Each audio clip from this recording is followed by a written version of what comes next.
திருவனந்தபுரம் கேரளாவின் தலைநகரம் திருவனந்தபுரம். திருவனந்தபுரம் ரயில் நிலையத்தில் 12 நடைமேடைகளை கொண்ட ஒரு மிகப்பெரிய ரயில் நிலையம் திருவனந்தபுரம்.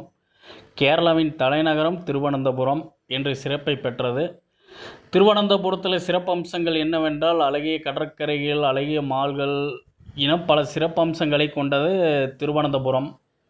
திருவனந்தபுரத்தில் கேரளாவின் மிக மிக முக்கிய நகரங்களில் கேரளாவினோட தலைநகரம் திருவனந்தபுரம். அதுதான் திருவனந்தபுரத்தின் மிகப்பெரிய சிறப்புகளை கொண்டது. இங்கே லூலு மால் இருக்குது, இங்கே அழகிய கடற்கரைகள் இருக்குது. இத்தனை சிறப்பம்சங்களை கொண்டது திருவனந்தபுரம். யார் யார் திருவனந்தபுரம் இதுக்கு முன்னாடி போயிருந்தீங்கன்னா அவங்க கீழே கமெண்டில் சொல்லுங்கள். திருவனந்தபுரம் எப்படி இருக்குன்னு எனக்கு கமெண்டில் சொல்லுங்கள். இவ்வளவு சிறப்பு அம்சங்கள் நிறைந்தது தான் திருவனந்தபுரம். மறக்காமல் என் சேனலுக்கு லைக் பண்ணுங்கள், ஷேர் பண்ணுங்கள், சப்ஸ்கிரைப் பண்ணுங்கள்.